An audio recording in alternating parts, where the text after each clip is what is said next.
Alright, hi everyone. Welcome back in to my video of Matt Sports Talk, and we are in this video going to look at my updated bracket in my Sweet 16 round. And in case you missed my record or in case you missed any of my videos going over my updated bracket, you can catch up if you click on season 2 of Matt's season 2 playlist of Matt Sports Talk, and if you scroll all the way down to all my videos regarding national tournament. Again, when the opening round started, you'll see the videos titled there, NAIA National Tournament Bracket Update. You can click on those videos and catch up on how well I've done in my bracket so far after each individual round.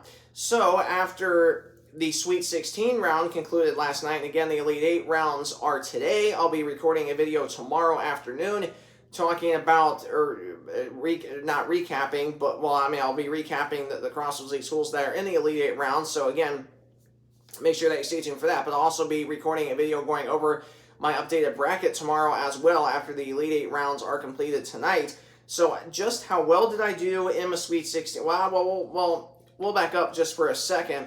That in the first round, I went 24-8. In the second round, I went 11-5, so again, not too terribly bad, especially in the second round. And after the second round games were completed, I was 35-13 overall, which is not too terribly bad. And then in the Sweet 16 round, the games that concluded last night, we had a couple of games that concluded on Thursday afternoon. In terms of the Sweet 16 round total, I went 6-2 in my Sweet 16 round, so not too terribly bad there either. And going into the Elite 8 round today, I am 41-15 overall. So again, really good. And the only games in my Sweet 16 that the only ones that I lost in my Sweet 16 round was obviously Corbin, because they lost in the first round. I had them in my Sweet 16. Actually, I had Corbin going to the Elite 8, but in the round of 16, I obviously missed Rio Grande because I had them playing Dakota State and said it was IWU, and Dakota State ended up winning that game. Even though Dakota State played IWU, I did not have IWU but had Dakota State, so I got Dakota State correct. And then Freed-Hardeman Georgetown, I had Freed-Hardeman going to the Final Four. They got upset by Georgetown, so obviously I already missed one Final Four game with Freed-Hardeman not being in the hunt anymore. So obviously I missed that game with Freed-Hardeman winning the Sweet 16 game. And then, of course, I alluded to Dakota State having that game correct, even though I did not have them playing Indiana Wesleyan. And then Dort, Mid-America Nazarene, I had Dort in that game. Dort won very easily, so I got that correct. And then you had Hastings versus St. Francis of Indiana. I had St. Francis of Indiana in the Sweet 16, so I got them correct. However, I had them losing in a Sweet 16 round, so obviously that was actually the only game that I missed in a Sweet 16 round was Freed-Hardeman and obviously Corbin, because I had Corbin beating St. Francis in a Sweet 16. Corbin lost in the first round. So those were the only two games that I missed, at least on that side of the bracket, M&A Smith quadrant and the Kramer quadrant. And then the other side of the bracket, we had Lewis Clark State, Bethel, Tennessee. I had Bethel, Tennessee. They won by 8, so I got them correct. And then Lindsey Wilson, Dakota Wesleyan. I had Dakota Wesleyan. Dakota Wesleyan won easily, so I obviously got that game correct. And then I had Marion. I originally had Marion playing Evangel. Obviously, that didn't play out because Shawnee State upset Evangel. And Marion, of course, won that game very easily last night. So I did get Marion correct, even though I did not get the team correct in that they played. And then we had Spring Arbor and Campbellsville. I had UT Southern playing Campbellsville. Obviously, Spring Arbor upset UT Southern last weekend. Spring Arbor played Campbellsville. I had Campbellsville winning the game. Campbellsville did win the game by 10. So I obviously got that correct. So looking at my Elite 8 teams, I have correctly picked 6 out of the 8 Elite 8 teams to make that round. That being Dakota State, Dort, Bethel, Tennessee, Dakota Wesleyan, Marion, and Campbellsville.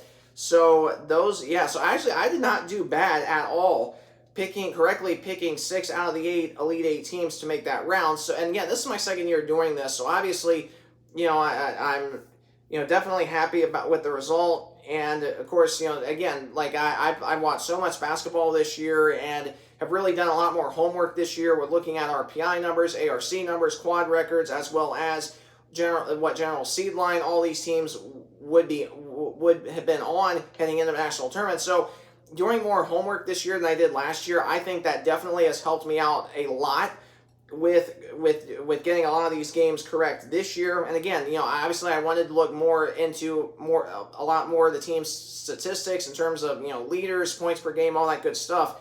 But even though I was not able to do that, I still have not done too terribly bad, and I've done a lot better than last year, I can tell you that. So obviously, super excited about that. And we have a lot of good games coming up today, and of course I'll be updating this bracket tomorrow after all the Elite 8 round games are completed today, giving you an updated view of that. So at least looking at the Elite 8 matchups today, some games that really stand out. Of course, you have Georgetown and Dakota State kicking things off.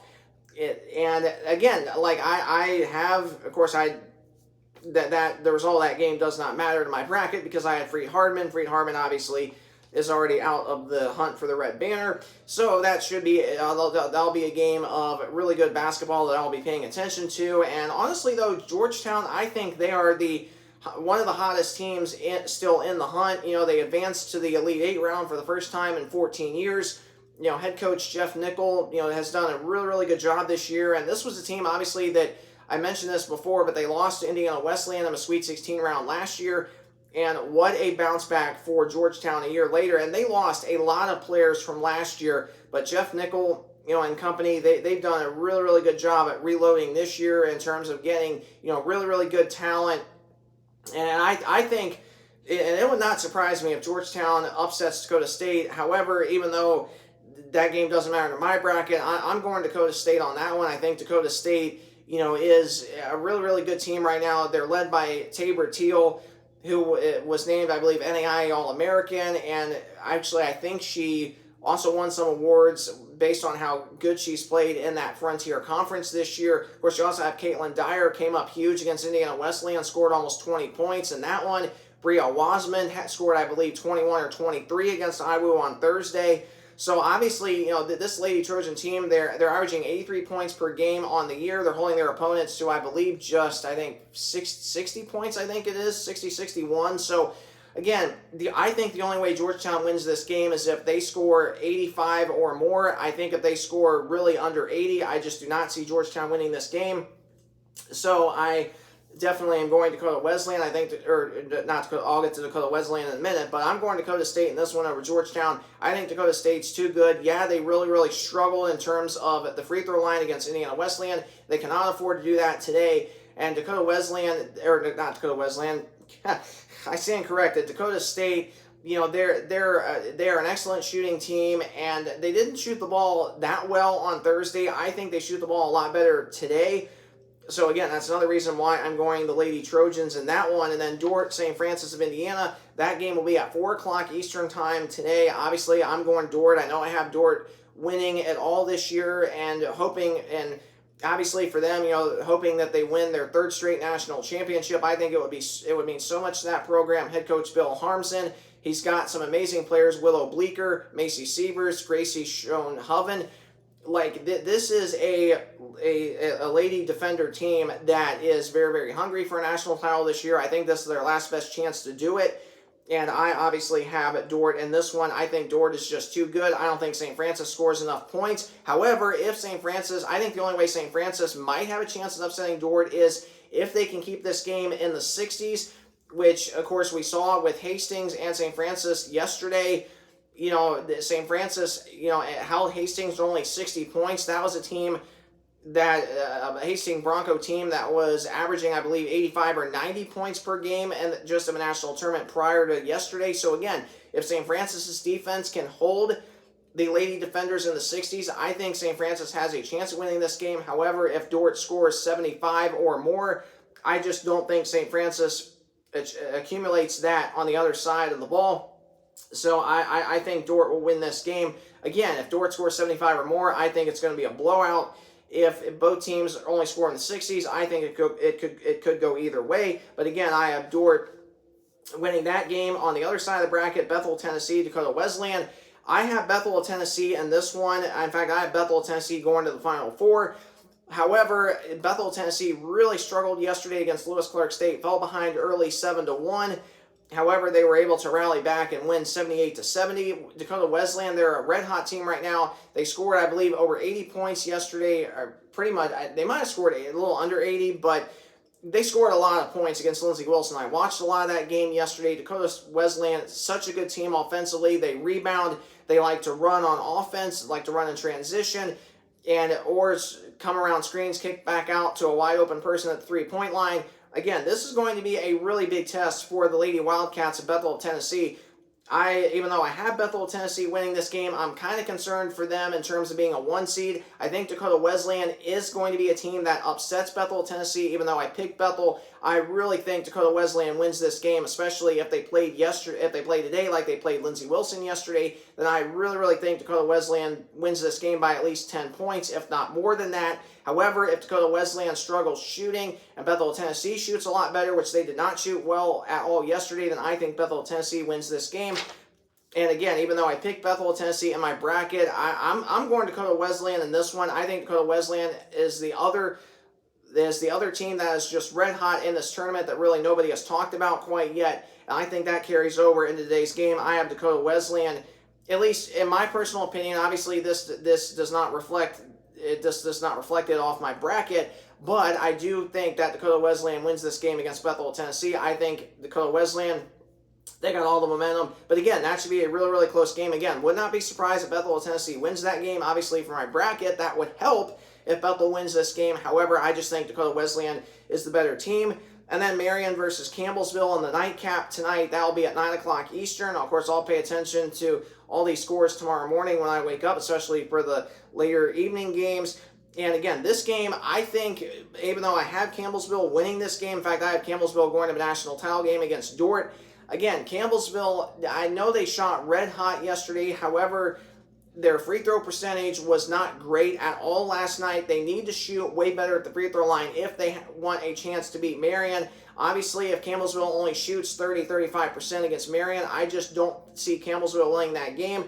Again, this is a super tough game for me. At least on my bracket, I have Campbellsville. However, I just think that Marion is the better team right now. They're forcing opponents into an average of 21 turnovers per game. And we saw Campbellsville, really struggled in terms of turnovers last night. They were only forced into 12, but they only scored 6 points off those 12 turnovers. Marion, though, I think is a way better team. Marion scores way more points off turnovers.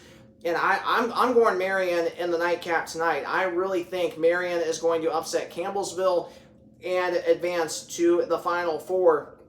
And again, obviously, could Campbellsville win this game tonight? Absolutely, even though I have them in my bracket, but I would not be surprised at all if Marion wins this game. In fact, just my personal opinion, I'm going Marion in this game tonight. I just think that, again, Marion, yeah, they shot red hot last night. That probably will not stick tonight. Campbellsville, on the flip side of that, shot red hot as well last night, but the free throws were the big difference in that game.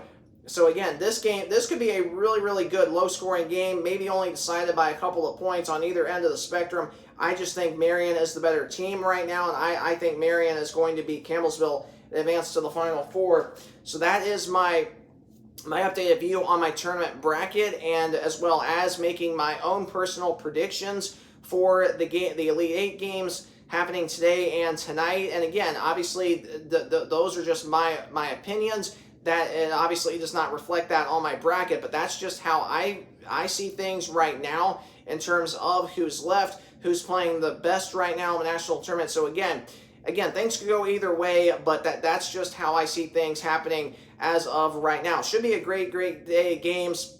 I think everything starts, I believe, at 2 o'clock Eastern time, which makes sense because Dordt and St. Francis are at 4, and then 6 o'clock Eastern, I believe, or 7 o'clock Eastern is, I believe, Bethel, Tennessee, Dakota Wesleyan, I believe, and then the nightcap is Marion and Campbellsville at 9 o'clock Eastern tonight. So, again, it's going to be a great day of games, and everybody gets a break tomorrow, and then the Final Four begins on Monday night. So, again, super excited about what's to come, and if you did enjoy this video or find it very helpful and or informative, Please either like, comment, or subscribe. Any one of those options helps me out greatly. I truly appreciate any feedback that you may provide me. Thanks so much for tuning into this video, and I will see you tomorrow recapping all the games from the Crossroads League teams that are still in the hunt, as well as giving you an updated view of my tournament bracket tomorrow after all the Elite Eight rounds are completed later today and tonight. Super excited about that. Thanks again for tuning in. God bless, and I will see you tomorrow for more Matt Sports Talk.